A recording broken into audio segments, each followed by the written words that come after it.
Hey, it's John. I just wanted to talk a little bit about COPD. So, one of the important considerations is oxygen therapy. Normally, a person has an SpO2 of 95 to 100%, essentially meaning that the oxygen capacity of your blood is 95 to 100% full. In COPD, people often have reduced oxygenation. It's a problem for providing oxygen to all the tissues. So oxygen therapy is started for these people. If I were to hold my breath, my body would start using up the oxygen and my blood level of CO2 would start increasing.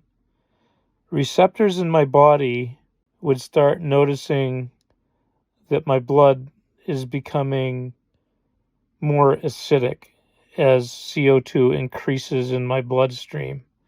And these receptors are going to scream to my brain and tell me that I need to breathe. So increasing CO2 is going to drive my respiratory effort.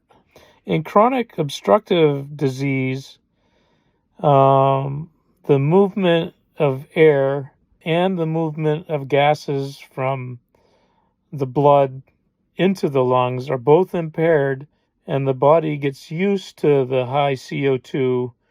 And what happens if you have COPD and you hold your breath? Peripheral receptors are going to start noticing O2 levels falling. Low oxygen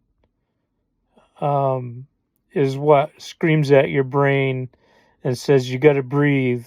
The problem being is that when you start adding supplemental oxygen, what you're doing is removing the respiratory drive. In COPD, high CO2 levels become normal. The patient's body begins relying on low oxygen to drive respiratory effort. So you don't want to provide too much oxygen to a COPD patient because you impair respiratory effort. Thanks for watching. Just including a few of these videos that I find interesting. Subscribe and share if you would. I'd appreciate it. Bye-bye.